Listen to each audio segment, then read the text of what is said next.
This is episode 12 of the Heavy Hockey Podcast. I'm Lotsy, and I'm joined by Kevin McCurdy and Patrick, the Oilers Fanatic, tonight. Gentlemen, how are you guys doing? Doing well. How are you doing, Ryan? I am excellent. Thank you guys very much. We got a big show for you tonight. We are going to spend some time going through some Oilers talk, maybe some trade deadline reaction since we've had a little more time to digest and watch a couple games, and we'll talk about the chaos that was the Oilers Avalanche game last night. So it was a lot of fun to watch. And we are just days away from the Heavy Hockey Showdown, so we're going to get into that in a little while here. And we've got a special guest. We got a great interview with Giselle General, the visual artist, coming up at 9 o'clock, so stay tuned for that. But for now, Patrick, do you got anything for a rundown today? Well, we can basically talk about the Oilers-Avs game. We found out last night, obviously, Ty Emberson, Colton Dach, Connor Ingram all out. We didn't really get an update from the Edmonton Oilers today on those guys yet, so I imagine we'll get something tomorrow morning before the Dallas game tomorrow night. I imagine we may see Calvin Pickard called up if Connor Ingram isn't good to go. The Bakersfield Condors are taking on the Texas Stars over the next couple days, so he'll be nice and close by if they do need Pickard. And yeah, we'll have to kind of wait and see.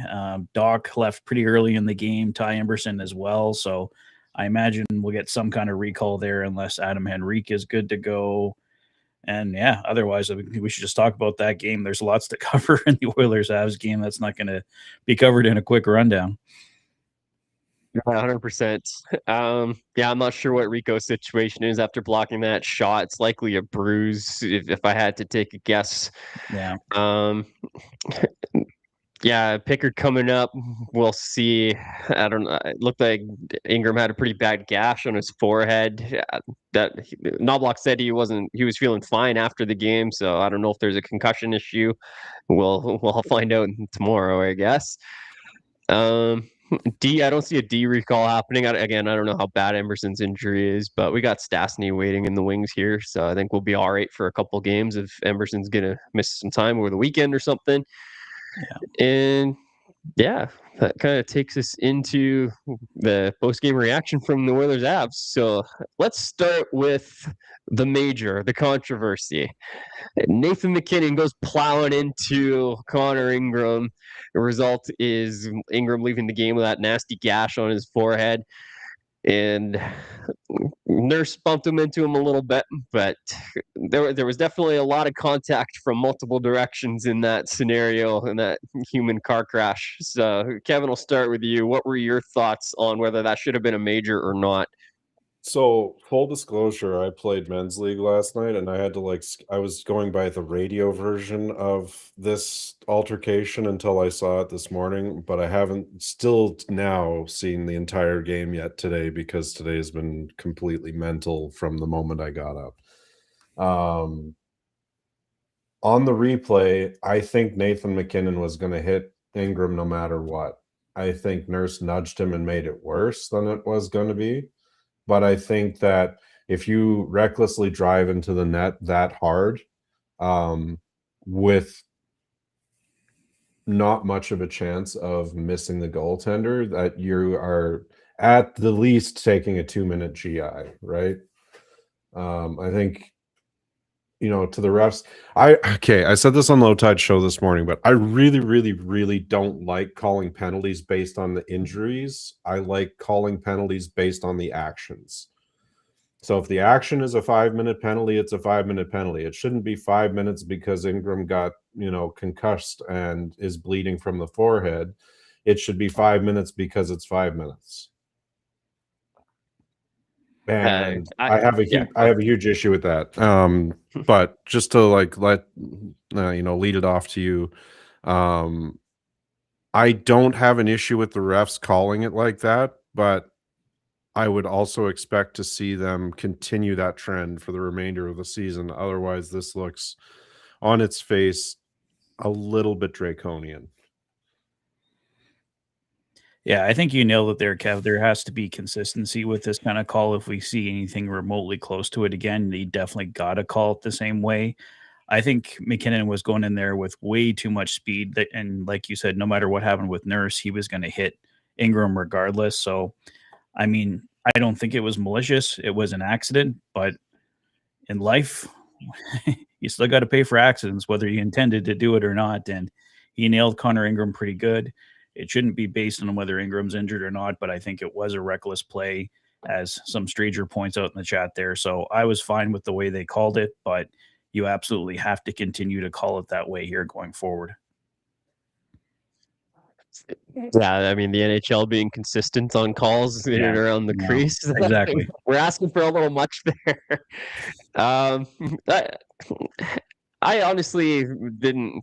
I didn't think a major was going to be in play. And I agree with Kevin. Like I think that came because of what happened to Ingram. Like it looked awful live, and the goalie had to leave the game. So I think that played way too big a factor into it. But the replay does show Nurse bumping McKinnon into it or into Ingram a little bit, and there was a change of direction as a result of that contact. And Ingram was definitely falling forward a little bit as well. Right, so that angle from the corner kind of showed McKinnon's angle. Like his skates were pointed away from the net, like the circular motion kind of out towards the net, right? Or sorry, away from the net. So I think there was still going to be some contact because Ingram was falling forward, but I think he might have just gently clipped him rather than bowling straight through him, right, like that. So I mean, McKinnon's going hard to a spot. There's a pass coming that's backdoor. It's a tap in if Nurse doesn't make that play that he makes. So like McKinnon's got to go hard to the net there. But yeah, it's just I think it was more of an unfortunate situation for Ingram. Like I can definitely see a 2-minute goal or goalie interference call there, but I didn't see that as a major. In all honesty, most people were surprised when that call came down. So I'm I probably mean, in the even rarity Stoffer that on the radio is like, yeah. that's a 2-minute penalty all day Yeah. long. And then, Yeah. you know, there and a few others too, like everybody thought it was two. And like, to be fair, like there's a lot of stills floating around social media that show Ingram in this still position. And, you know, there's talk about Nathan McKinnon's foot direction and other such things. But what it doesn't account for is on the actual replay, Ingram is moving outwards from the net. Right? Like there is that space that looks like it's wide open is not open by the time Nathan actually makes it through there. And, you know, yeah, Nurse closes off part of his escape route, but I don't think there was a no contact escape route from that, no matter how he tried. And Nurse is doing what he's supposed to do. He's supposed to get in the way there. He's not supposed to be like, well, I should probably stay out of the way while he drives the net just in case he runs into Ingram there. So yeah. I don't really blame Nurse He's either. trying to close that distance and to make that area on lockdown. And yeah, that puts Ingram at risk, but it's on Nate to, you know, not make plays that are high risk to that extreme, right? Like I just think 5 in a game might have been a little bit heavy-handed despite the injury. And you know, it's one thing to call a penalty again, but when it comes to basing it on whether somebody was injured or not, that's such a random chance way to make penalty calls. You know, there's penalties that a guy gets really badly high sticked and he doesn't start bleeding fast enough, so it's only 2 minutes, right? And then there's other ones where the guy barely gets touched, he's got a small scratch, and it's 4 minutes. It's just, it makes it way more inconsistent than just calling it based on the perception of the injury. 100%. And I mean, I'll use Nurse as a little bit of a segue here because he did make a good play on that play. I mean, it sucks that he knocked McKinnon into Ingram, but he did break up the scoring chance. However, the first goal, about 30 seconds into the game, bounced in off of Nurse. For the third straight game, a goal goes in off of Nurse. So do we make anything of this? Like, I think I saw the Cult of Hockey put out a stat where they said that like 11 shots have bounced towards the net, or 11 grade A's have bounced off of Nurse, and only 10 have gone off the rest of the rest of the Oilers decor collectively.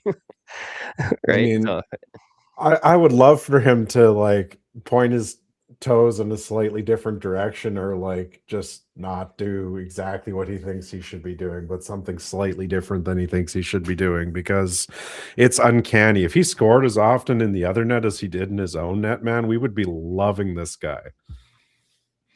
Right? Well, he'd be getting the boost treatment. At least he scores. I mean, there's the odd defensive lapse, but at least he scores a lot of goals. I mean, like, there's certainly an element of luck to all this, right? Like, even if you are, even if you're standing with your skates pointing towards the middle of the ice and you're in a battle with a I guy, know. I but know. I'm it just happens being to a him a lot. jerk, right? Like it happens to him an uncanny amount. I like And it's that's kind of the worry, right? That's why a lot of people are frustrated, and you add that to just the pile of mistakes that he's making otherwise in D zone coverage and the amount of goals he's been on the ice for that don't go in off of him, right? You start to wonder, and this isn't just a this year thing. Like, lots of goals have come or bounced in off of Nurse in the past as well, and not just Nurse. To be fair, it's lots of other Oilers D over the years. So, like, Skinner got beat by a ton of those kinds of plays where it just bounces off of somebody way away from the net, and it's like, what happened here? So, like, is it something that Nurse and Oilers D are doing wrong or not doing well enough, or is it really just luck? Can we stop for just a second? And I know a lot of what Nurse has done wrong, but can we talk about what Nurse did right last night for just a second? Because the answer was not 0. He was on for 2 goals for, only 1 against. The 1 against going off of Nurse, unfortunately, but at least, you know, he made up to it by being part of the winning side of the thing.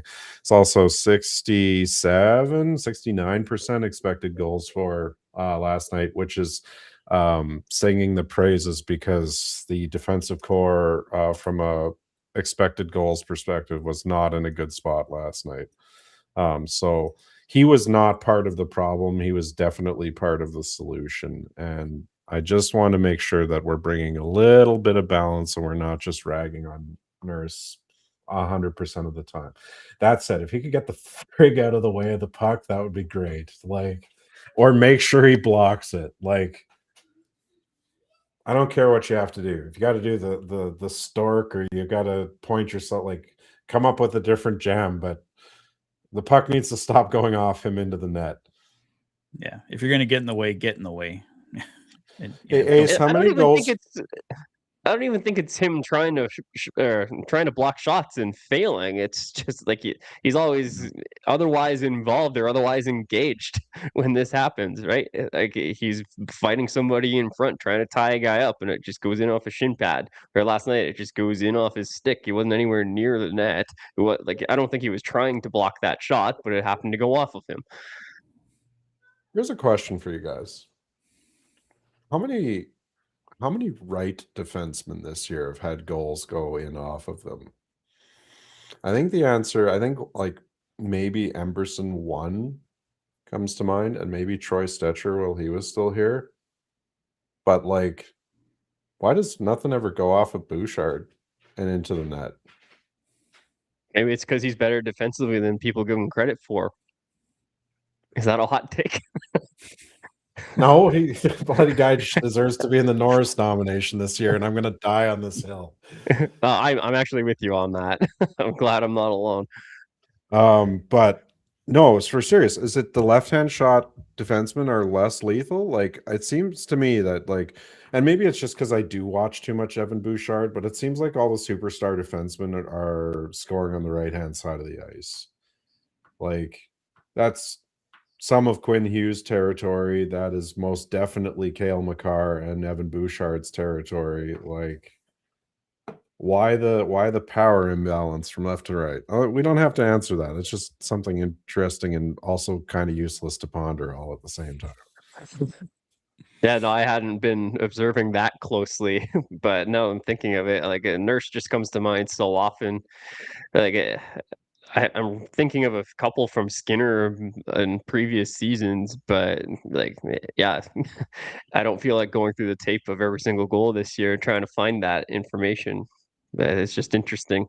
And we got Noel in the chat here saying maybe one has nothing to do with the other. Luck is luck, and that's always been my line of thought when it comes to this. Like it's hockey's a fast game, and there's a lot of bodies out there, and the pucks, especially everyone's trying to go to the same place, right? The puck's going in the net, people are going in the net because that's where you score goals from. Shit's gonna happen sometimes, and I think it's just unfortunate that it's happened to Nurse. But there's been some chatter online that maybe he needs to be a little better at clearing the net front, and that won't happen to him as often. So hard to say. Now, watching Connor Murphy clear the front of the net, that makes me think that there might be something to it because that's a type of defending we haven't seen too often in Edmonton for a lot of years. I got to stop providing Noel compromat here because this is not good for our private conversations because he's just going to throw this in my face. We have to keep in mind too, Nurse is one big guy too.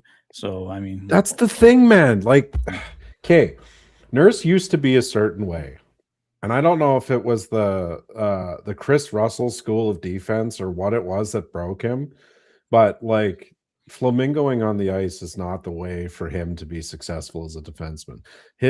He needs to reinterpret the power forward into the power defenseman dynamic, right? Like, be an asshole in the corners a bit more, be an asshole in front of the net a bit more, and no more muffins to the net. If you want to shoot the puck, go friggin' nuts. He's got an absolute cannon if he uses it, but he needs to use it not as a sifter. Like that, Nurse is potentially one of the most like naturally skilled defenders in the league from a pure like raw ability point of view. He's one of the best skaters in the league by, you know, I would put him right up there with anybody that is in the top defensive skating percentiles.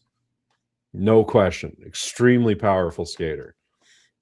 But it's where, like, if he just plays a simple game that is hard in the corners and, you know, he sort of takes the stops off and just lets it rip from the point and chooses his placement just a little bit better.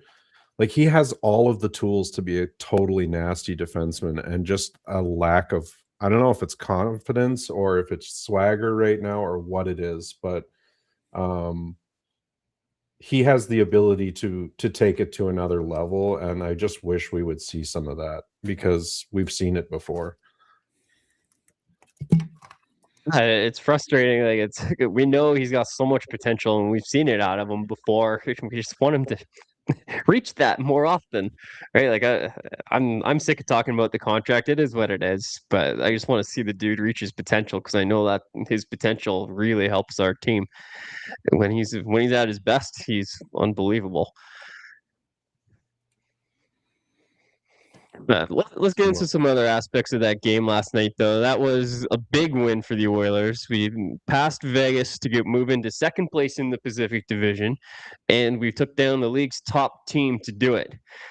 Now, they were missing a few key guys. They were missing Landeskog and Arturi Lehkonen, and obviously McKinnon missed the third period because he was out for the game after that goalie interference play. But still a decent win for the Oilers against a high quality roster. So does this make you feel any better about their odds into the playoffs, or are you still a little worried if you were worried before? Well, Patrick, let's start with you. Well, these last two games, I think, have just been absolutely massive. I know Vegas hasn't been playing great and Colorado's struggling a bit, but these are wins that the Edmonton Oilers just absolutely had to have.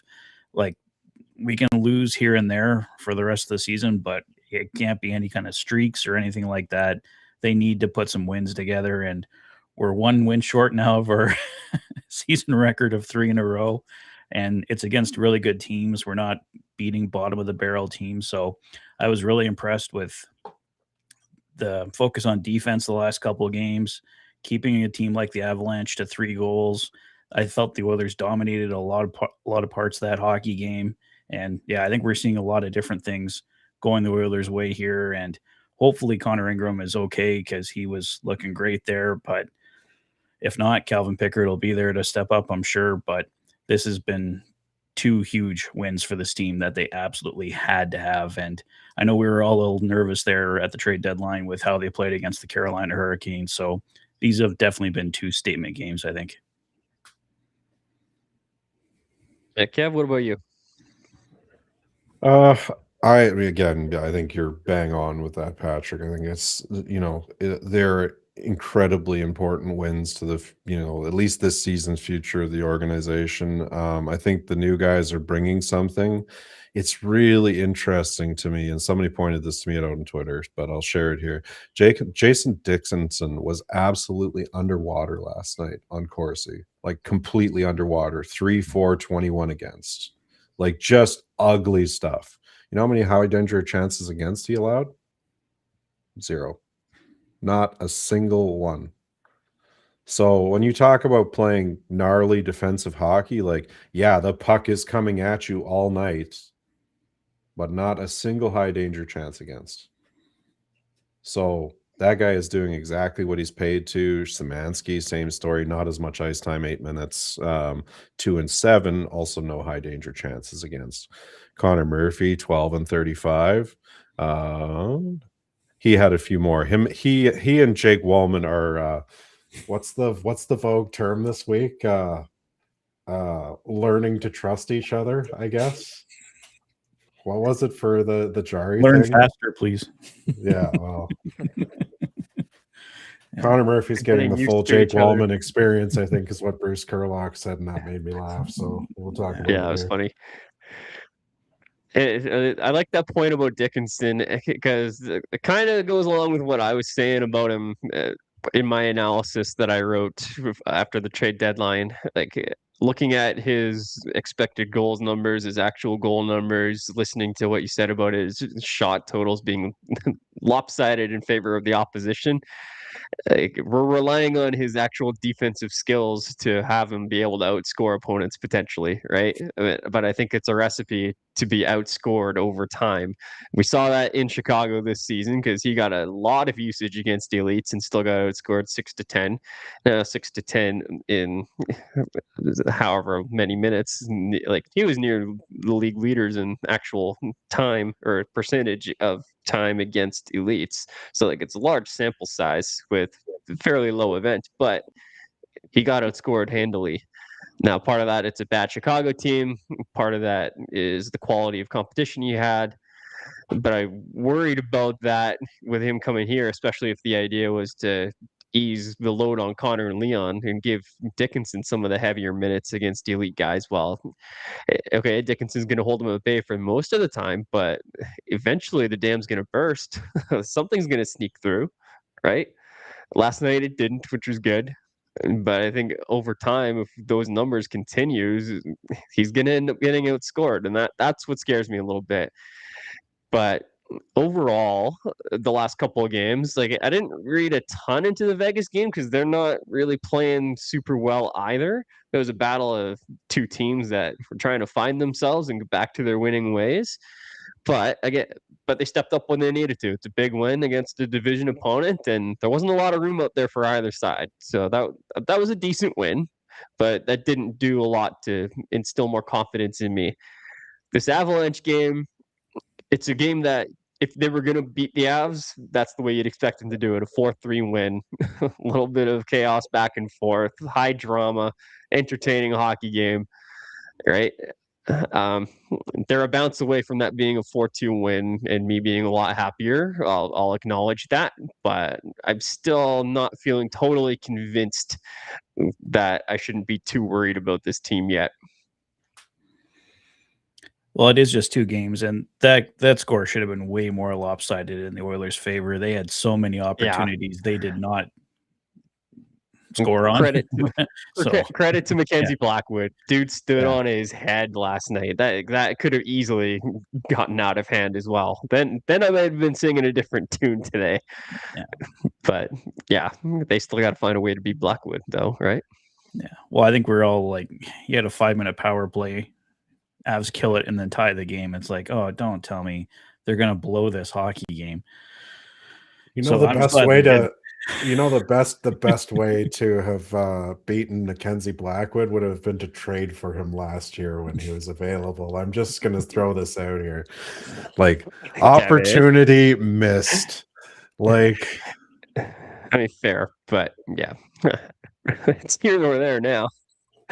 But yeah, you can make that argument. I don't think the appetite was there to trade Skinner last year, although a lot of people would say it should have been. But it is what it is now. Yeah, couldn't pay that price. So we're going to pay a lot more this year. yeah. Yeah. Well, Austin in the chat here talking about Vasily Podkolzin. It's been a revelation this season, not just his offense, but speed, defensive play, physicality. Last time I looked at the hits leaders, he was 13th, and that was at the trade deadline because I was looking at Colton Dock, who was 10th at that time. So he's bringing it physically. Career high 15 goals now, which that he got in that in the Vegas game. So that was awesome to see. But I made a comment in our heavy hockey group chat last night, like I want whatever leg workout he's doing right now because the last 2 games he's just showed me speed I haven't seen out of him ever. He's got some burst. And the NHL needs to add sound effects, and when Podkolzin winds up, they just need to add the turbo sound effect to him on his way because he just like spools up and he's gone. I don't know what, like, made a joke about upgrading Vasily's firmware on Twitter earlier, and like I don't understand where this player came from. I don't know if it's confidence. I don't know if it's work that he's doing off the ice or privately potentially. But he has absolutely roasted 2 sets of defensemen 2 games in a row. And I don't know, man, that if he can take this up another level again, which I think he can, we've got a bit of a demon on our hands here. I watched him live. Sorry, Patrick. I watched him live at the Ivan Hlinka tournament, or I guess it was the Gretzky Hlinka Cup. I want to say 18 when it was here the first time. Yeah, like Broberg was in that tournament and Podkolzin, but I remember watching him go end to end and score with ease, and I was like, "Oh boy, this kid's gonna be a handful." Like when Vancouver got him at 10, I was like, "That's a steal." But then it just didn't work there for whatever reason, and he fell into our laps. And it's taken him a little bit, but you know what? The kids put the work in, and now he's starting to see the dividends. And I'm super happy that we've got him locked in for another couple of years at a reasonable price after this one. So it's awesome to see. I see Noel's not taking hostages tonight. And yeah, okay, fair comment. Yeah, I was just going to mention before, like, we have to remember how the season started for him, like terrible tragedy and everything like that. I'm sure it took him a while to get going here. So I think we're just seeing that dividends of and the promise that we saw before, and it's just getting the chance to really flourish now. That's a fair point. He went through a really difficult thing earlier in the season, losing his father. So yeah, it's awesome to see him thriving and succeeding now. Yeah. So, Edmonton's water is better though, like for real. That's not even made up. You mean there's nothing in the water here? No, we got the freshest of mountain spring water here. Maybe that's what it is. He's just benefiting from a full year of Edmonton spring water. Well, I don't know. Thank you for reminding me to hydrate, by the way. His skating the last couple, like just his game, and like I love everything about his game. It's not hard to like. It's the same thing as Zach Hyman, right? Like you love Hyman because he works his ass off basically whenever he's on the ice. A little bit of defensive sloppy this year, but you know whatever. That's not always been his forte either.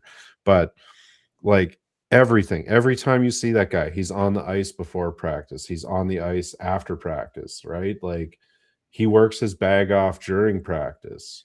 Then he shows up into these games and he's going like a bat out of hell for however many minutes and seconds Knobloch will give him per 60. And now he's cranked it up to this another level where he's can do end-to-end rushes and like rip through guys like they're nothing. Like completely graduated the Leon Draisaitl school of ice management in what seems like a 48-hour period, and that's kind of cool to watch. Yeah, no, Vancouver keeps messing up, and we reap the dividends. Thanks for pods. Thanks for taking Kane. What a disaster that like it went from there's tons of interest to there's no interest. But he's gonna be lucky to get a PTO next year. Like, I think if LA had stayed in it, Evander Kane probably would have ended up there on trade deadline day. Just a guess, just with Holland and stuff. But I think that's definitely a Holland type, right? Like, yeah, but I think obviously that was the only place because no one else put in an offer. So, yeah, that's predictable. Honestly, I'm so glad we traded him when we did. Like after the like I was worried about him going into the playoffs last year, and he had a decent start, but he disappeared by the end, and I just think it's time for him. Like I think he's fallen off his cliff. He's hit his decline, and he's not the good player that he once was anymore. So yeah, I don't blame a team for not taking that $5.125 million contract off of Vancouver's hands. That's just not worth it. Well, even at 50% retained, it was too much. I wouldn't want to pay for that retention on Kane, right? Yeah. Can you imagine trading a fourth, or what was it, a fourth rounder? It was a fourth rounder, I think, for Evander Kane, and then not being able to offer him for free, even with retention to another team. Like, it was the one that they gave to us for Podkolzin. Yeah, so it's essentially Podkolzin. It ended up being Podkolzin for Kane, essentially. Jesus, that's just missing gift wrap, and it's done, right? Like, yeah. Oh my goodness. Any other thoughts on that game? I know Jari stepped in and played really well. Made a huge save immediately upon coming into the game with a few seconds left in the second period there. That was good to see. Made a few Tristan big saves in the really third period. That. Yeah, he needed something positive. Yeah. Well, like the last thing when I saw him going in there, I'm like, oh no. Just because I know he struggled. I do kind of feel bad for him though, and like all we needed was for the Avs, for him to go in there and the Avs score like 4 goals in the third period, and he just gets it even more. So I was really happy to see him have that third period come in, make some big saves. Because never mind the third period. Yeah, never mind the third period. What about the last 40 seconds of the second period? Yeah, start in the second, then that turned into a total shit show. I don't know if it was Michaels or Stauffer that I was listening to at that point, but he's like, the one thing, or it might have been Cameron, the one thing that can't happen is the Oilers get laxed with 40 seconds to go. And sure enough, there was 2 high danger chances against in the last 40 seconds that he had to make like absolutely gnarly stops against. Absolutely, yeah. So like that's such a statement thing from him. Like I sincerely hope that he harnesses that and uses it for his future, because I think we're going to need every ounce of it. Yeah, like, I don't want a goaltender that's got no confidence coming into the playoffs, right? I want both guys feeling good about themselves. Yeah. Well, then we just got to call Captain Picard up, and we do have that option if we need. Oh, hey, look. Right, so we are at 8:57. We are a few minutes away from our special guest joining us for an interview tonight. And that's my cue to start talking about the Heavy Hockey Showdown. So I'm just going to quickly touch on a couple event details before we get into the interview. So in case you haven't been listening to us talk about this over the last couple months, and in case you haven't been paying attention to us on X, we've got the marquee event on Saturday, the Heavy Hockey Showdown hockey game. It's Team Heavy Hockey versus Team Edmonton Sports Talk at the Downtown Community Arena from 1 p.m. till 4 p.m. And it's all in support of the Sexual Assault Center of Edmonton. And Friday night, we've got the Heavy Hockey Showdown pre-party at the Canadian Ice House. Doors at 5 o'clock. Oilers puck drop at 6. Tickets are $10, and you can go to heavyhockey.com/heavyhockeyshowdown to buy those.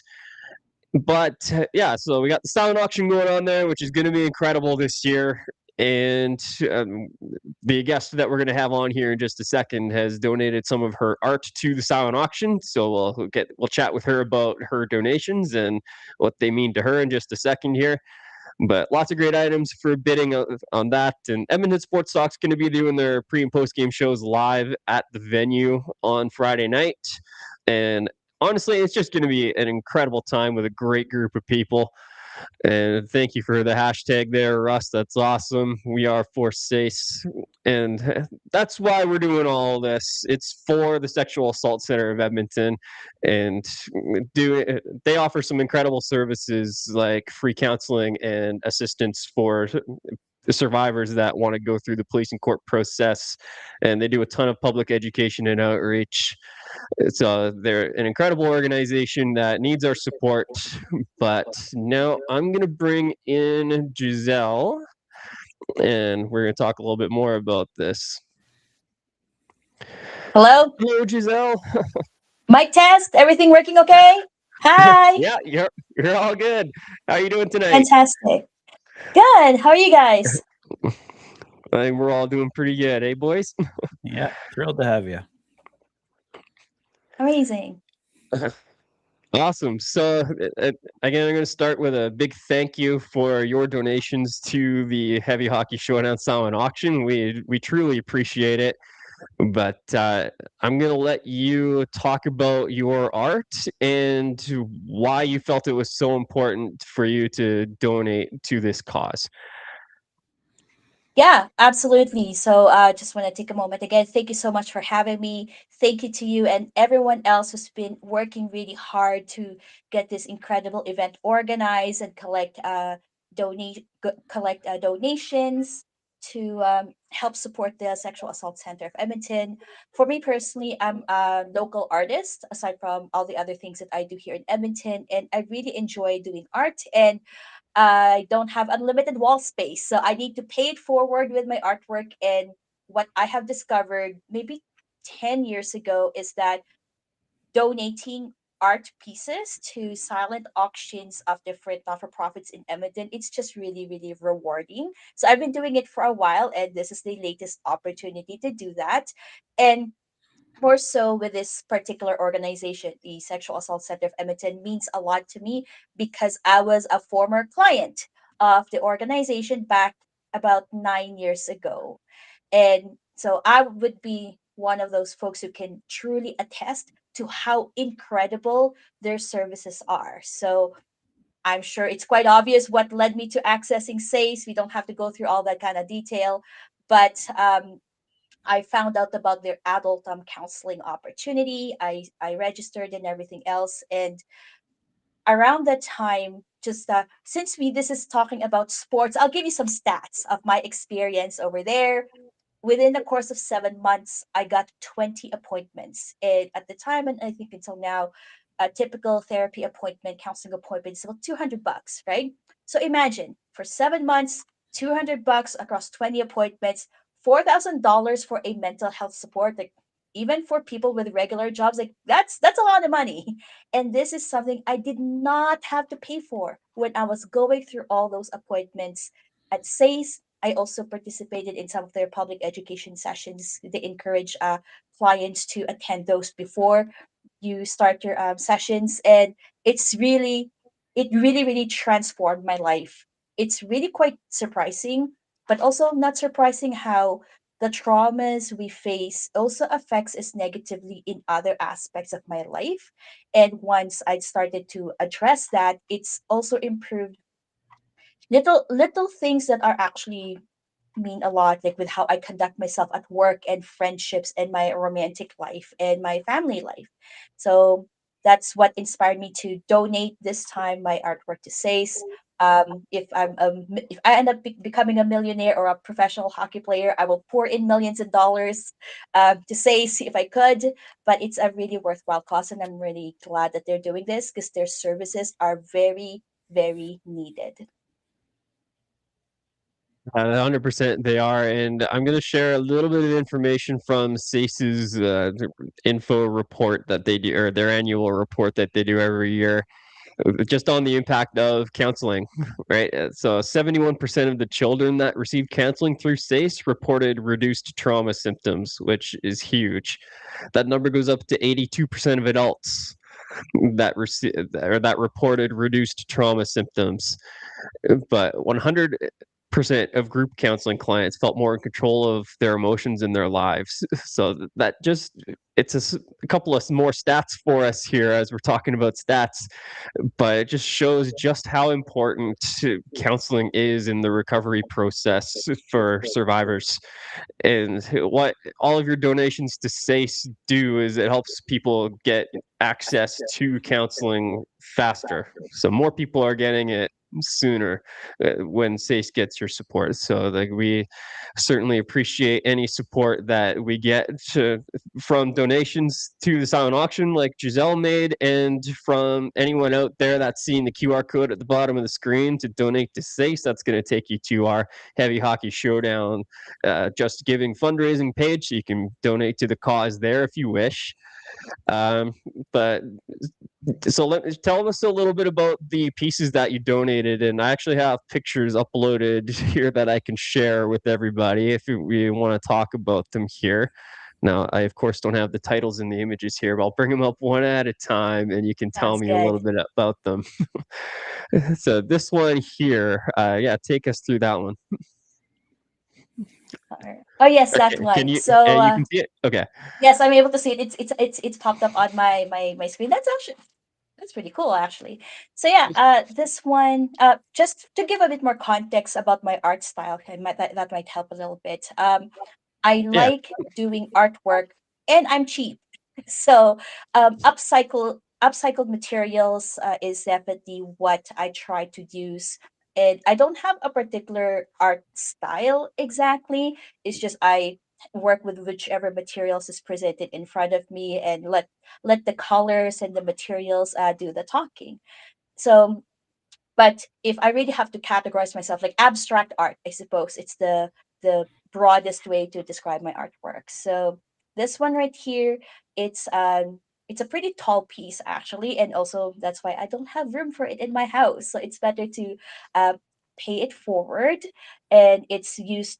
The materials are a like one of those generic print canvas prints that are just covered with paint, and the materials are the mediums I used are house paint and spare nail polish actually. And yeah, I was just in a mood and wanting to express what I felt at that period in time. And that's why I decided to make that happen. I don't sound like a fancy artist or art curator or anything like that because it's just not my style, but I genuinely enjoyed doing this art piece. I hope someone's um, big hallway or stairwell ends up being beautified by this one. I'm very sure that it will. It's this one is correct me if I'm wrong. It's called Through. Mhm. So it's up for auction at our 32 auction site, which is pinned to the Heavy Hockey Network X profile, so you can find the donation link there. But let's. There's two other pieces that you've donated here as well. I will pop up on the screen here for you. Can you see that one? Yes, I can. Yeah, I had such a great time making this piece actually because it was so again to tell you, I guess like the behind the scenes, that's an actual like picture frame. Like that's glass, like a glass picture frame. And I use a lot of upcycled house paint I have picked up from the eco station at the city of Edmonton. And I just let the materials do their thing. Actually, there's really no, I suppose, like deliberate artistic practice and whatnot. It was a mess though. I There's some permanent paint stains in our dining table, and my husband is very patient about that. I guess it's part of the package he married into. But yeah, it was a fun piece to make. Very very messy because it's house paint. It took a week for it to completely cure, and Oh wow. yes, I've had that. Yep. Again, it has been in my storage for a few years. prior to that, my father-in-law's small business, he actually made like a little gallery of my art pieces for anyone who might want to buy it, and no one did. But hopefully, maybe that's meant to be, and now it's at the auction, and it's meant for someone else's place now. Yeah, we'll find it a new home this weekend. Absolutely. Yeah, And then one last piece here. This one. that's right. That's one. That's the one called Construction Zone, correct? Yes. Yes. So, fun backstory. I hope I'm not like really doxing myself, but I live near the current West LRT construction zone. Like, I see it, I hear it, like every day since it all started in 2021. So that might give you an idea of approximately where in the city I live. And yes, as just like with the other materials or projects that I have done, I just let the paints do the talking. And then once it dried up, I'm like, what does this remind me of?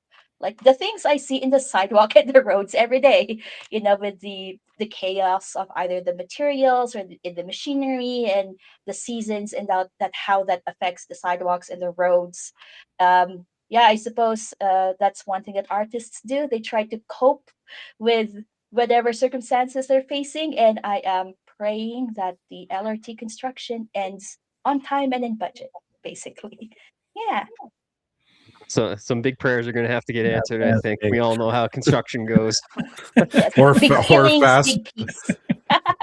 or Yes. faster and over budget, like. Yeah.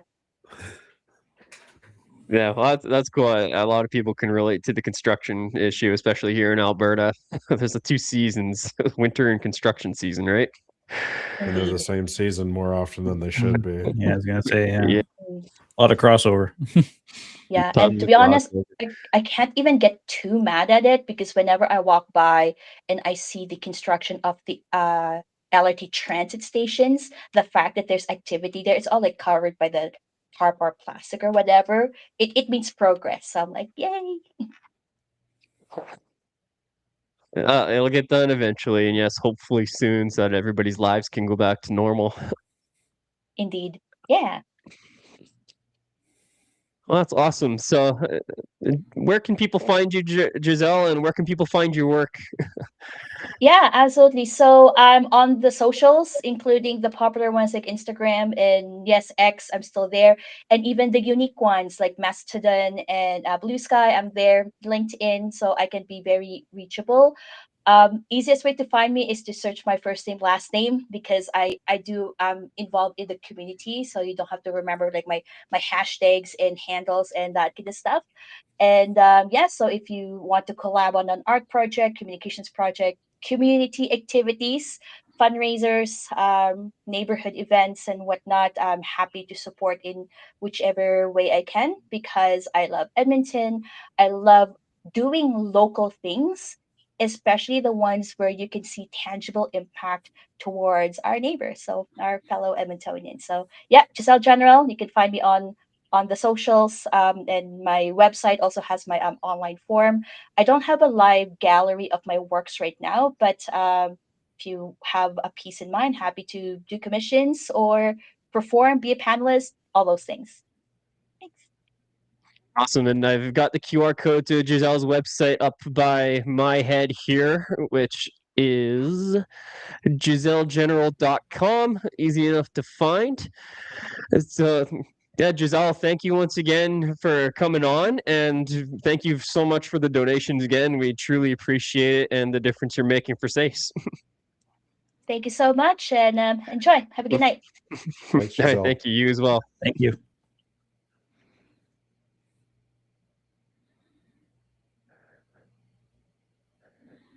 So yeah, that was Giselle General, visual artist who has donated some of her work to SACE for our silent auction coming up on Friday. So yeah, awesome to have her on and to hear her story, hear her perspective, especially as someone that's used SACE's services. It's just another reminder of just how important that those services really truly are. So we're really happy to have her on, and Yeah. Donate to SACE as you can. I've seen people scan the QR code. Thank you guys so much for that. Um, Once again, if you guys want to come and see some of her art in person, you can do that Friday night at the Canadian Ice House during the Heavy Hockey Showdown pre-party. Tickets are $10 and they'll be on display at the silent auction. And if you can't make it out on Friday, then come on out and support the game on Saturday. It's going to be free admission. Robert Clark singing the anthem. We've got lots of interactive intermission activities. I know our lovely MCs, Lauren and Chris, are going to be running a great program for you guys there. And yeah, Team Edmonton Sports Talk is going to have Dustin Nielsen, Tom Gazzola, Zach Decombe, Ice Cube, YouTube Trav, and Benny, and Sean Bell. Former Oiler Sean Bell is going to be joining us for the game. It'll be fun to skate against him. Hopefully he takes it easy on us a little bit.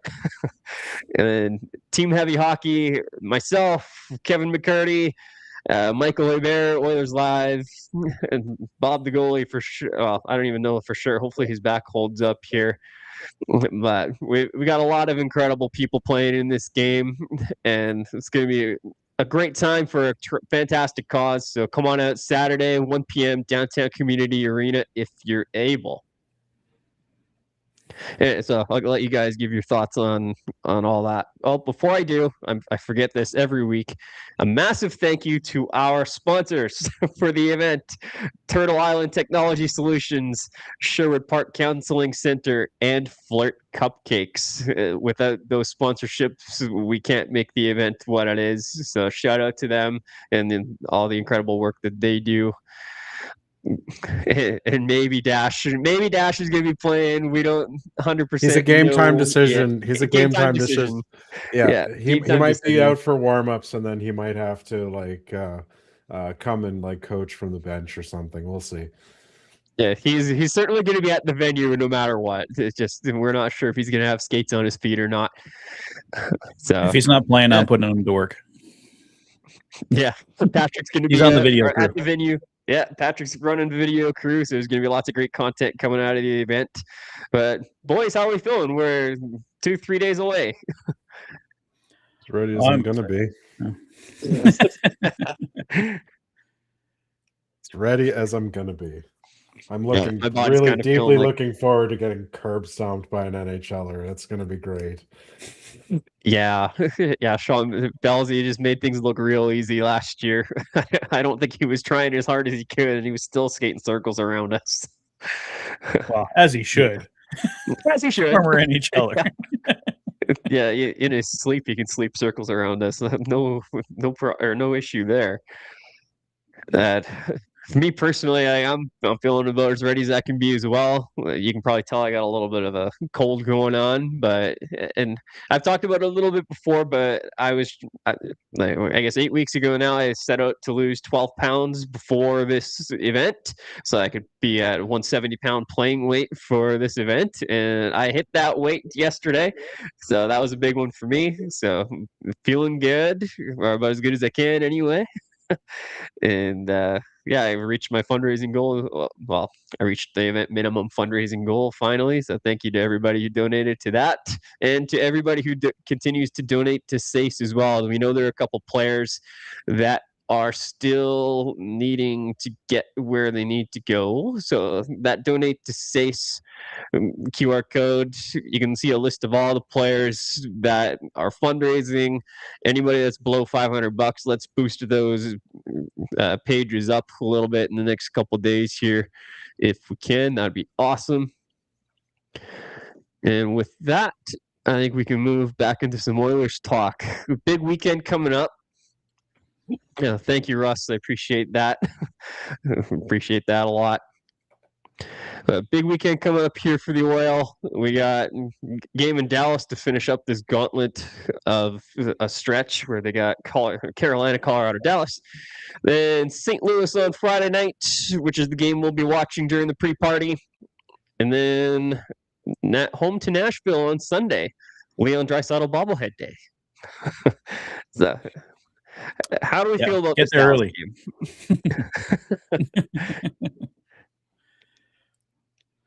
Sorry, I missed the How are we question. feeling? Sorry, how are we feeling about this Dallas game?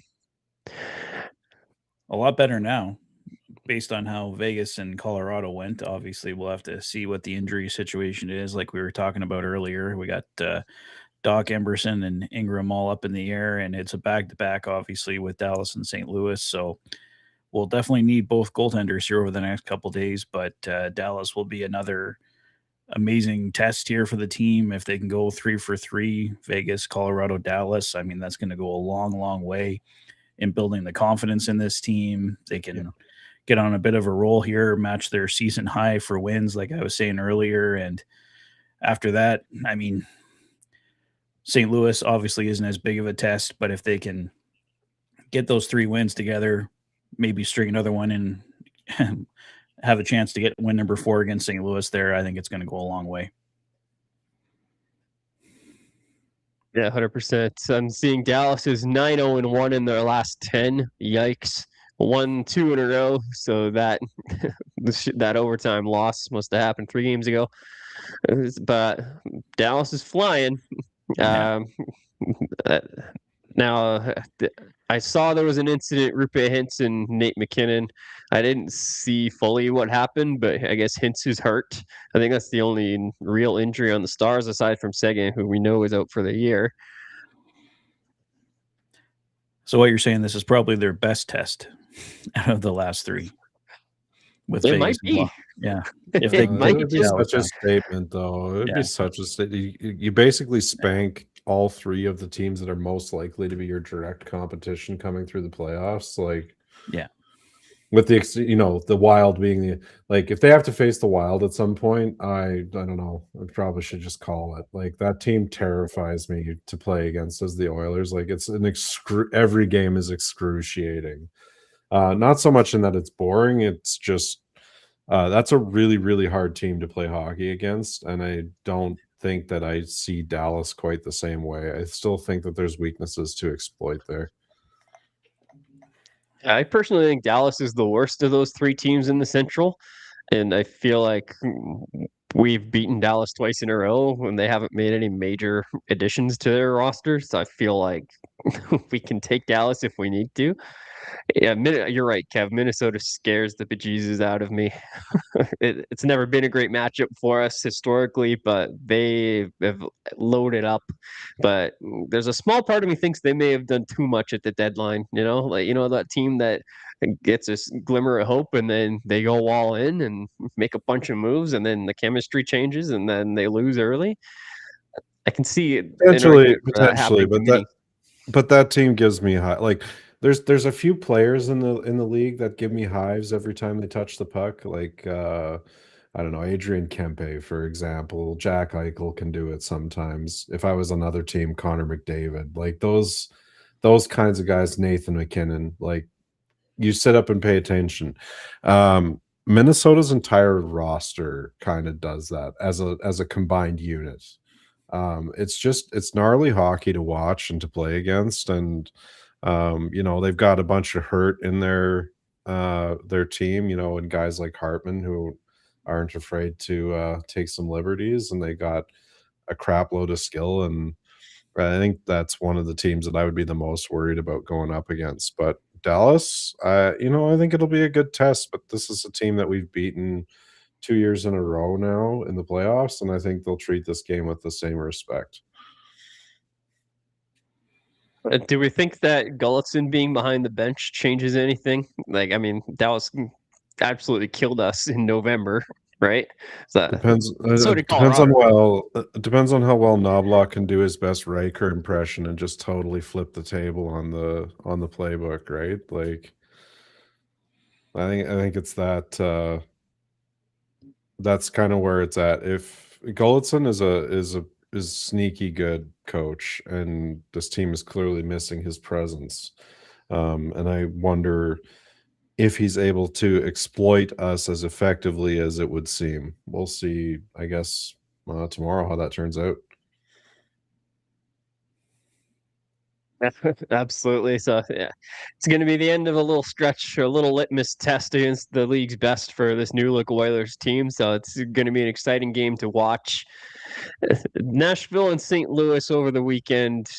Those are the kinds of games that you might fall into a bit of a mental lull for, right? Oh And yeah, then fail to Danger Will show up. And Robinson day. Yeah, no, I'm glad you could see the writing on the walls. One of those happened to be a matinee too, because that would be very fitting. I know, and Friday night's not a matinee. We're going to the game on Sunday, Patrick. I can't even figure out. I don't Yeah. know what time that's at. I'm pretty sure that's an evening It's game. at 6 o'clock. Yeah. Okay. So yeah, Yeah. early evening. So yeah, no matinees there, thankfully. Holy, last thing the Oilers need is a matinee for their third and four nights. Yeah. I don't know. Like we're talking, like I can see where you guys are coming from. Definitely that those are going to be possible letdown games. But like I said, this team really, where we are in the season, they can't afford to have a bunch of letdown games. Like No, they've they got to have be to get up rising to and the go. occasion here. Yeah. Like Yeah. Now, do we see that happening, or or are we going to continue with our win two, lose one, win two, lose three? I think it sure seems like, and I get that the last two games have, but the last two games have been the closest thing to, um, maybe not the closest, but bordering on defensive perfection that they've played in ages. Especially last night, right? Like they played an absolutely shut down game of hockey for the most part for 60 minutes. And if they can take that into lesser teams and hold, 95% of that in those games that, every game means something at this point. They're not in the same position that they've been in previous seasons where they have to, they have the advantage of being way up in the standings. And if they lose a couple, it's not the end of the world. This team, even with all the roster changes, is capable of going on an absolute run. And now would be right about the time that it would be nice to see that. Yeah, they need to, and the Oilers have typically done pretty well in March, right? Like they usually heat up, and they know they're in the battle for a division title or a playoff spot of some kind, usually in March. So they usually bring their best. I mean, hopefully we're starting to see it here. But I'm just looking at the standings here. Oilers and Knights are tied at 72, and then you got the Ducks sitting there at 75 points. Now, I remember seeing recently that they got 20 regulation wins, which is not very good. I'm just going to pull up NHL.com here to get some regulation wins here. But what do we think of this Ducks team? Can they really win this division? I think they could. Jay Woodcroft as a coach frightens me because he's got an axe to grind against the Oilers. Very big one. Yeah, we saw Gudis take some liberties last time, right? Like, no, I'm not saying that's coaching inspired. That's Gudis being Gudis, but Woodcroft kind of scares me from a coaching perspective. A, because he's a good coach, and B, because again, he's got an axe to grind with us. I mean, fair enough. I mean, I don't know how much pull he has on that bench behind Coach Q or what role he has with the Ducks, but he does have some insight into the Oilers, especially the core guys. And yeah, maybe a little bit of resentment for the way that ended because I don't think it was all that pretty. But I got it here. Anaheim, 21 regulation wins. Tied with Vegas actually at 21 regulation wins, but they're tied for 23rd, or sorry, tied for 21st in the league with New Jersey, Calgary, Winnipeg. Right, so not exactly a fantastic cast of characters with 21 regulation wins, and Oilers not much better at 15th with 24. But I think regulation wins is a pretty good barometer for how good a team is. And the two teams we're fighting with for the division title here aren't very strong in that particular category. I know the Pacific Division's pretty weak, and the Oilers have struggled. Like for how this season started, I would not have expected a division title to be within reach, but it very much is. That's kind of where I'm going with this. Like, yeah, I asked, can the Ducks win the division? They might be able to if their young guys go on a little bit of a tear here. They can, but I guess what I'm leading into is, can the Oilers reasonably win this division? Well, they have, Potentially. yeah, potentially. They got to figure out the whole winning more than 3 games in a row thing, though.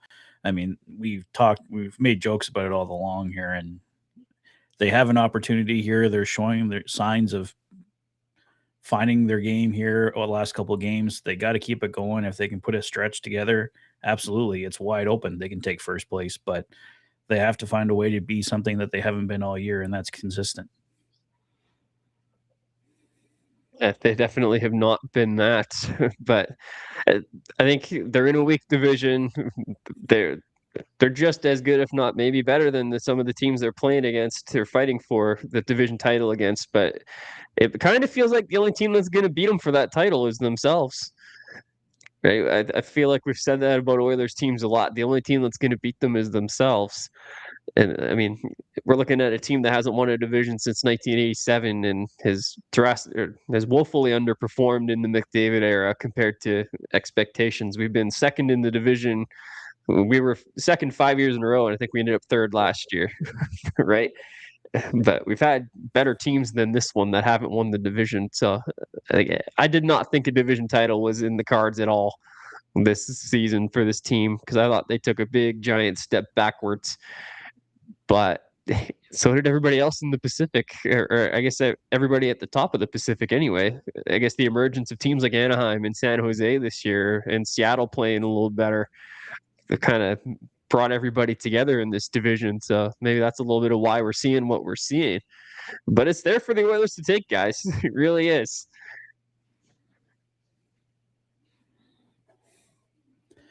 Oh, no question.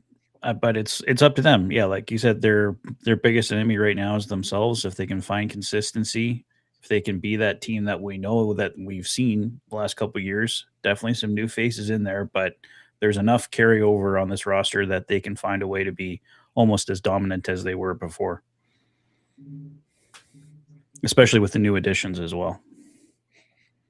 I think that the additions were smart. Like I know that it's kind of vogue to give Bowman some shit, but like what this team needed was defense, and they got some of the best defensive candidates available, and they didn't empty the cupboards doing it. Like I know some of us were talking about like, take it easy this year because I think they were able to get out of that trade deadline with spending, a little bit of assets for sure, but still making the team arguably better. And also not completely emptying the cupboards. You still have like Howard in your system. You still have Bo Akey. You still have these pieces that, if you came across the right deal, whether that be for a goalie or something else in the off season, you have those pieces available. Especially if for whatever reason the run ends up being shorter than we all hope this offseason or into this postseason. So I'm actually pretty happy that, like, in a way, it was a reserve trade deadline. They got done what they could. They didn't overswing, but they got some sneaky good pickups all at the same time. They also needed the PK help. Yeah, Dash is bang on. They needed the PK help badly, and they literally ripped out 2 of the 4 top penalty killers and 2 assistant captains of the Blackhawks in order to make it happen. So, Best PK in the league. Best PK in the league. And I get that doesn't automatically translate, but you bring some new knowledge and some new information and a new skill set, and that really probably helps your team basically immediately. Plus, you don't get a letter unless you actually have some leadership qualities. So I think that both of those things are important. Just wanted to point out. 100%. Oh, sorry. Go Yeah, ahead. let's touch on it. No, go ahead, Patrick. I was going to touch on it, so go for it. Yeah, well, no, I think Klima makes a fantastic point here. I think it's going to be right around 96, just with how the division has gone, and we know how all over the place the Pacific has been, and everyone's struggling, but the Oilers could definitely take it, or any team with 96 points. He's got it right in the damn ballpark there.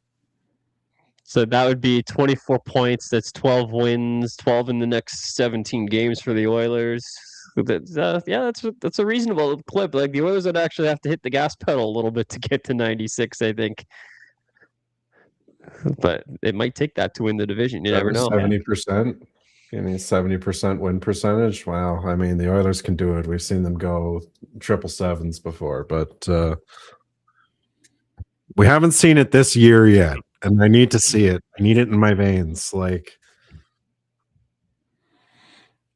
yes, Noel, I'm aware that 2 wins, 1 loss will win you the Stanley Cup in the playoffs, but they have to get to the playoffs first. Are we worried about that? Like, I'd have been worried about that if they had lost to Vegas, but I'm not feeling so worried about that anymore. I just don't know where they're going to be seated. No, I'm not as worried as I was. I started to get pretty worried after the Carolina game. That was gut check time, because you're like, well, we need to basically win like 3 or 4 out of the next 5 to really get back on pace here. And oddly enough, we need to win 12 of 17 to get to 96 points. So, yeah, I think, you have to expand that scale a little bit. You're riding it out with as many wins as possible. Yeah, we need to.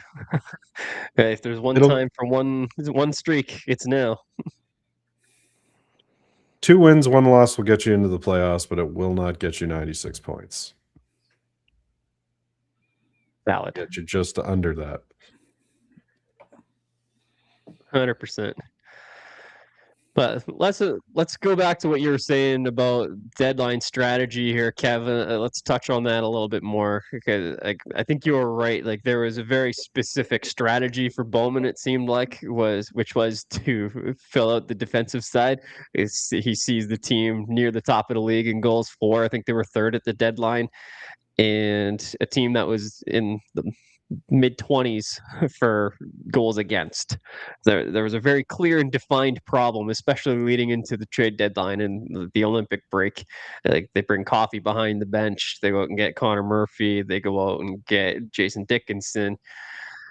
So, are you in love with the strategy of bringing in the defensive specialists and just relying on what we got for offense, or were you hoping for a little bit of a different approach? Okay, let me preface this. I was aware of what was available on trade deadline day, and of what was available, I think the Oilers did okay without overspending. Like, some of those guys way overspent on their center acquisitions. They way overspent on other things. And we spent the 1st round pick on something that people might not agree with, but as long as they're able to re-sign those guys, I don't have a big problem with that asset spend. Dickinson is a better pickup. I think that he is going to be the 3C that we need for the foreseeable future. As long as they can keep his cap hit reasonable, that's going to be a good fit for us for several years. Again, I think the swings to take are in the summer. Like, if you want to find that top 6 winger that we've been after for years, or if you want to find that goalie prospect that you've been after for years, or what have you, then we kind of have to wait for the summer. So what I think they did is grabbed what they could, spending what they had to and no more, and all of those pickups are going to be net positive adds for this team. Yeah, I'm with Kevin. I like all the ads. They were definitely what this team needed. It does not have trouble scoring goals. We saw it just before the trade deadline there, the 17 goals in 3 games, and somehow we managed to lose 2 of those 3 games because 17 goals, I don't know how, wasn't enough. Defense is what this team needed. Jason Dickinson has been a fantastic ad. Colton Dach, hopefully good to go. I think Russ was pointing out there that he shouldn't be out just like day to day here, so nothing too long. And obviously Connor Murphy on the back end is huge. So I really like the ads that they brought in. I agree with Kevin. I liked that they didn't have to spend too many assets to make it happen. So they made the right moves here, I think, for this point in time. And like Kevin said, the summer is the time to go for the bigger fish. That last statement I agree with for sure. This summer needs to be the time where they go after a big fish because they got the cap space to do it. But I also saw a post, I can't remember who did it. It might have been Blue Bullet Brad, but I may be mistaken. But it was based on the projections from a certain website. If they sign Dickinson and Murphy and Doc at those expected rates that they're likely to get based on numbers, then the Oilers will have like $4 million left to work with, and that'd be maybe to upgrade a goalie or another forward somewhere along the way. That scares me a little bit. Oh, Roslovic was the other name in there as well. Re-signing Roslovic. Let's talk about that. Let's talk about that for a second because that was a controversial point. Okay. Who is re-signing Roslovic at this point, and what is your criterion of doing it versus not doing it? I'm not re-signing him yet. I want to see how the playoffs go first and how he shows up in the playoffs. Okay. There's no rush to re-sign him. There's time to re-sign him after the season's over if you want to do that. Lotsy? I agree with that sentiment. There's 0 point in doing it now. You got to wait and see how the spring plays out with this player. But it depends on what's available in the summer. Like I'd wait till July 1. Like I'd push it out as long as you can. I'd try to work out a trade for a bona fide, legit, no questions asked top 6 winger before the draft, because that's what we're asking Roslovic to do. Like I don't think he fits as a third line player. I don't think he's the 3C, and I don't think he's a good enough winger to drive a third line. He needs to be a complementary piece in the top 6. I don't mind what I see from him and Draisaitl together on the offensive end. Defensively, they scare me a little bit, but I put him with a Podkolzin or a Savoy, and I think it's fine. But yeah, I need to see how it goes, and I'm only re-signing him if I can't make a bigger swing for a more impactful top 6 winger at the draft. And we do have to give like guys like Howard and Savoy a chance to grow here. You don't want to be filling all these spots and give them no chance to move up. I mean, you can always, obviously you should do some ads in the summertime. I'm not saying don't do anything, but you can also add stuff throughout the year. Give those guys a chance, another bit of runway here. If they're not producing, if they're still struggling at this point next year, you can load up at the trade deadline or even a little bit beforehand if you can see the writing on the wall. But this team needs youth to be inserted into it. You got to give youth not time on the 4th line, time at least on the first 3 lines if they're working into the system here. So yeah, make some additions in the summer here, but also give your internal growth a chance to grow. I think for me, it's about roster slots for the up and coming generation. I think we really need to get some of these kids playing here, and I'm hopeful that we're going to re-sign somebody like Dickinson. I understand the need for that top 6 player, and maybe, like I said, maybe you're going to end up in a situation where you move someone like Ike Howard out in order to make a deal for a bigger piece, right? Like, and that's not a slam on Howard. I don't think that's going to happen. But I'm just saying that is, with any of those prospects, that's always a possibility. Ike was the first one that came to mind. Yeah. Roslovic is an interesting character to me. And the reason why I say that is he tilts the ice in some ways, offensively, absolutely. He's running 4.5 in the last 10 games, 4.5 goals for 4.6 goals per 60, versus an expected goals of 3.2 goals per 60. Whereas on the inverse side for goals against, he's at 4 actual goals against with 2.0 expected goals against. So that tells me that defensively, it's a bit rough because we're ending up with more goals against than we should.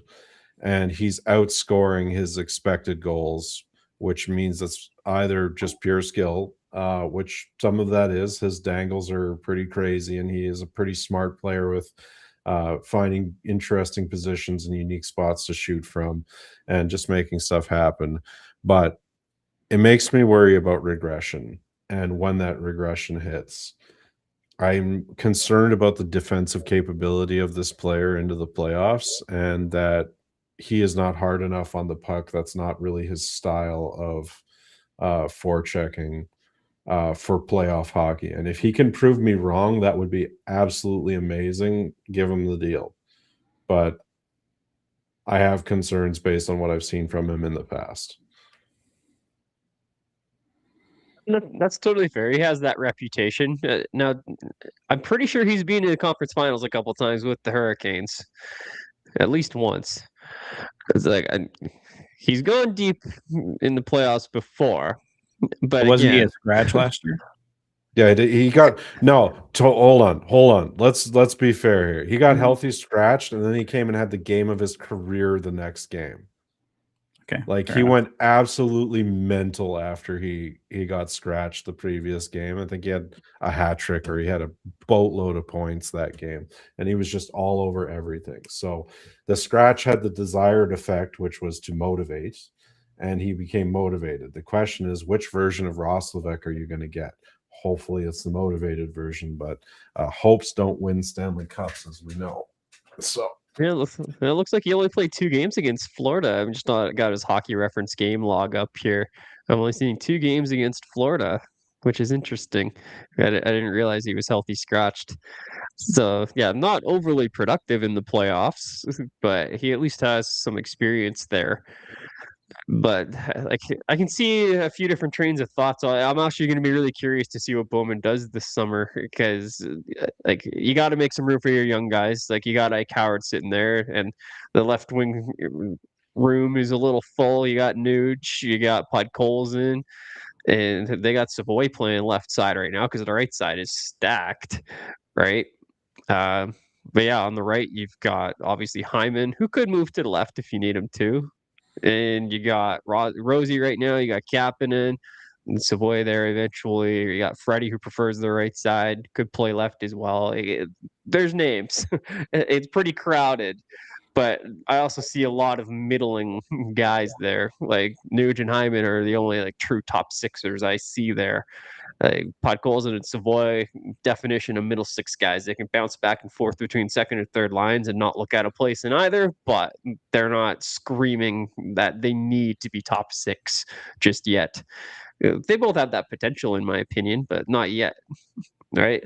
Ike Howard, same thing. He's going to have to come in and steal a spot and force Nuge down to 3C if he's going to be a full timer on this team next year. I hope he does because that would be awesome if he did. But I'm not sold yet. You know who's actually impressed me a lot this season, despite his several injuries, is Kasperi Kapanen. Yeah, he's Like been great.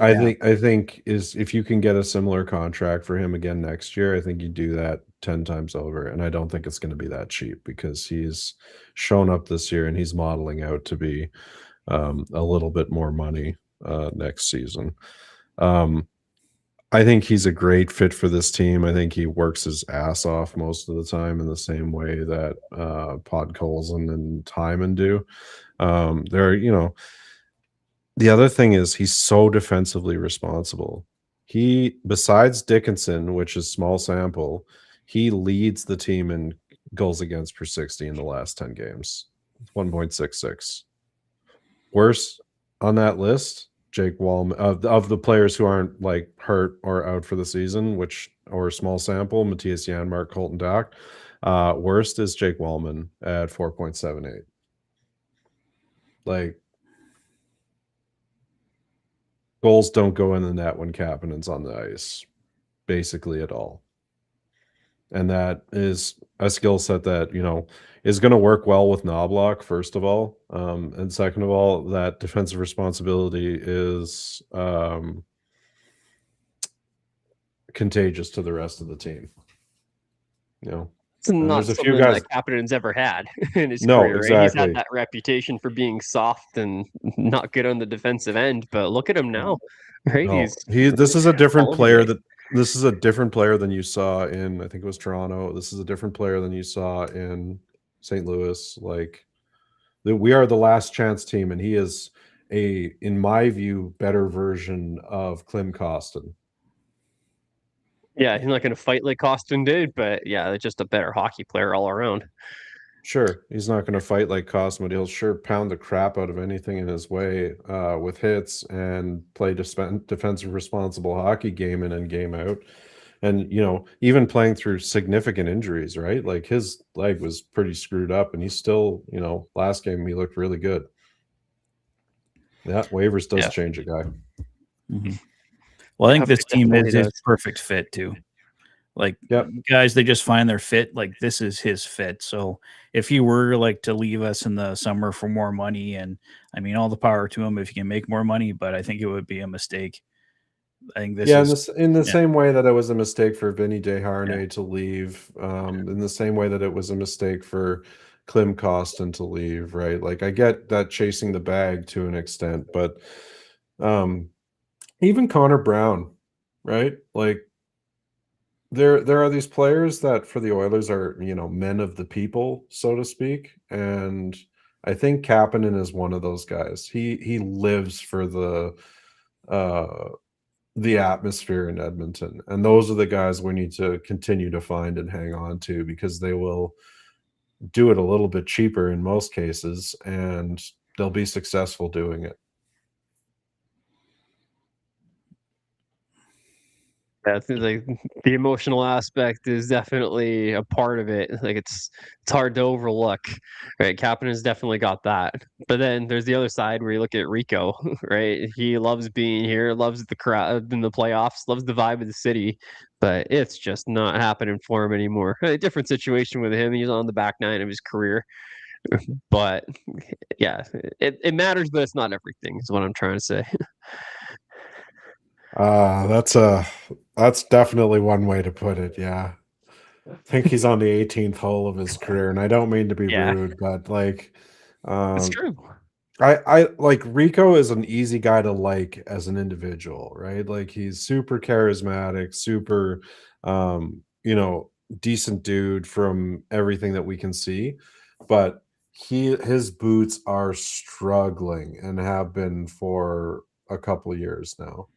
And that just doesn't allow him to be in the places, and he's fought injury in a really bad way, especially this season. So, yes, Noel's right. Klim did get traded. He got traded as a cap dump, if I'm not mistaken, because Klim wanted $2 million, and he wasn't going to get $2 million. Yeah, exactly. Well, he did. So they got rid of. He did. What was that? San Jose? That he ended up with?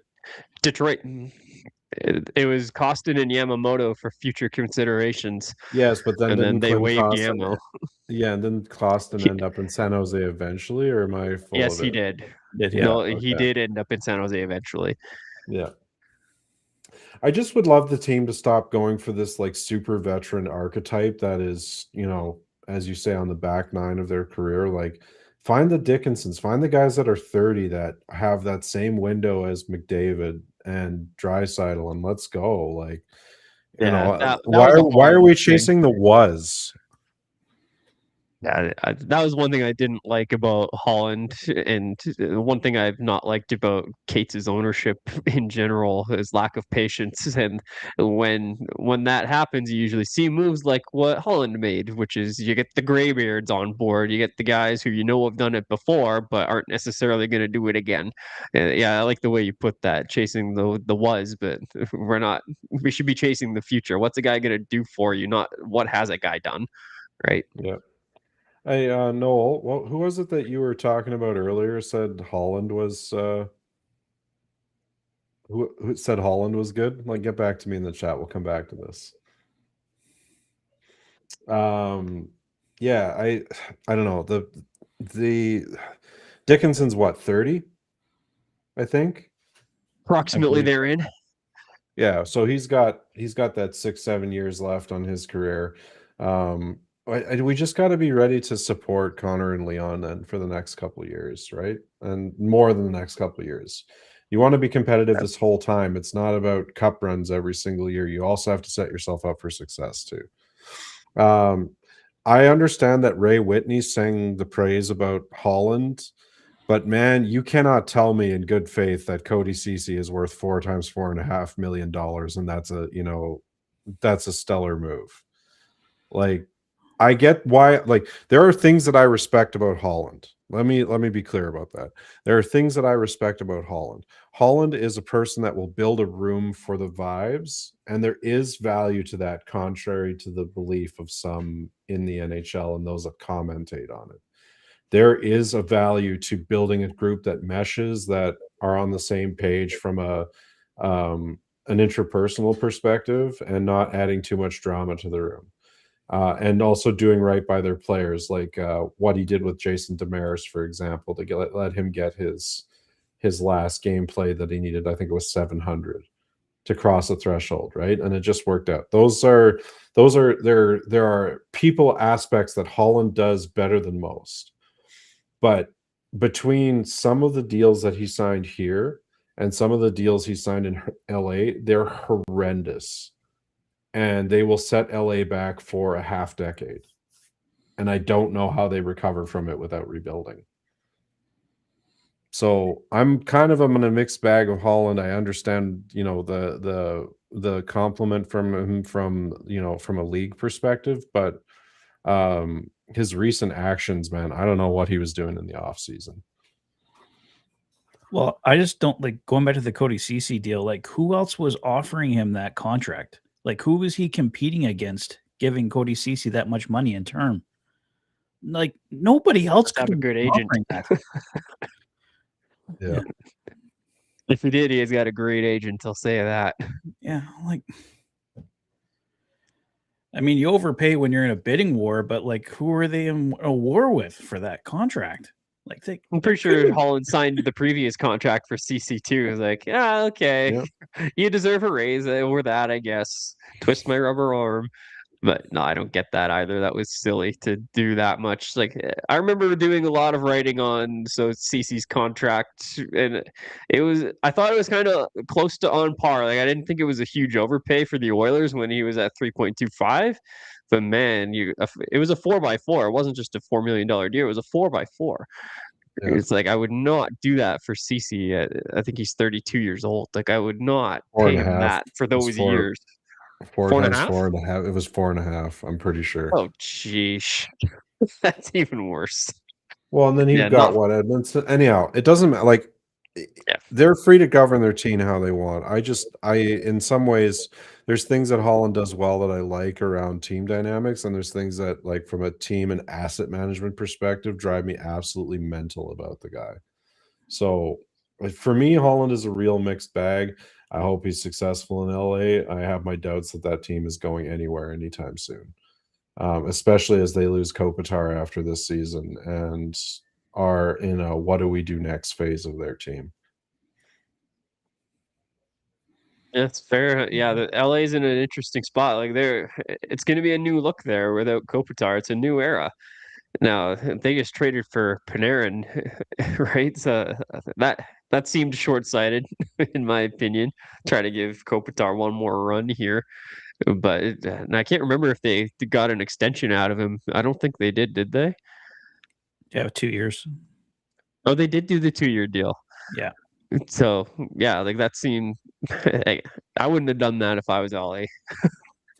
Right, that's the money that you would have had for Kopitar. You could have done something a bit better than that, than a 34-year-old winger, right?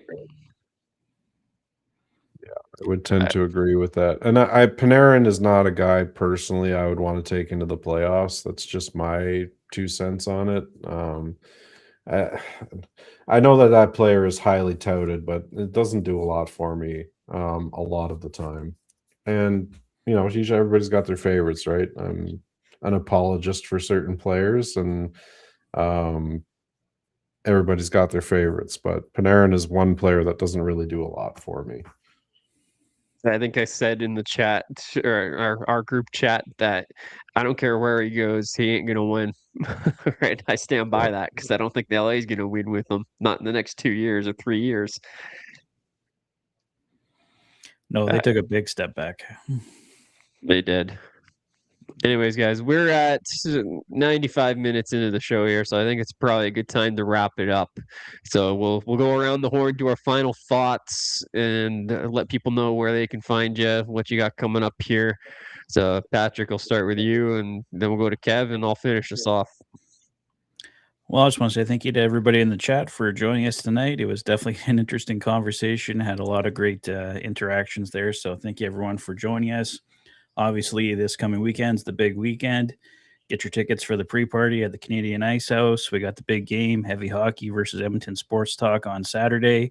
We've been talking all podcast about it. It's going to be a fantastic weekend. So donate to SACE. Can't wait to see you guys there if you can make it. And you can find me on YouTube at the Oilers Fanatic, on social media at Oilers Fanatic YT.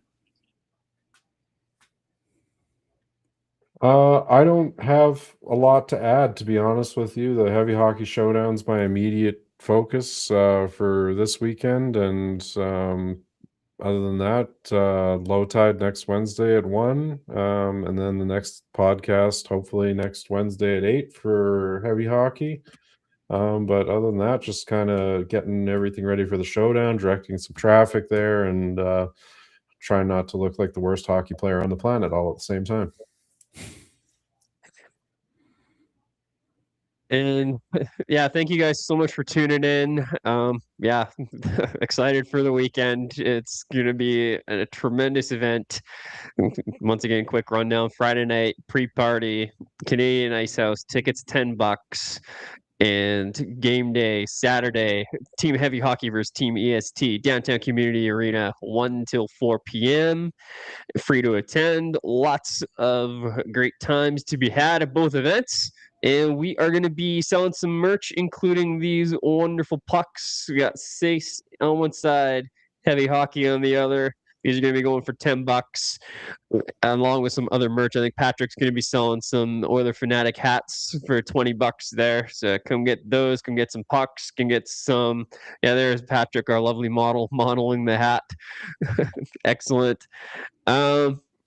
Yeah, it's going to be an incredible event for an incredible organization that does fantastic work in SACE. So come on out and support it any way you can. And with that, I'm going to say thank you guys for tuning in. This has been episode 12 of the Heavy Hockey Podcast. I'm Ryan Lotsberg for Patrick and Kevin McCurdy. Thanks for tuning in. Have yourselves a great night.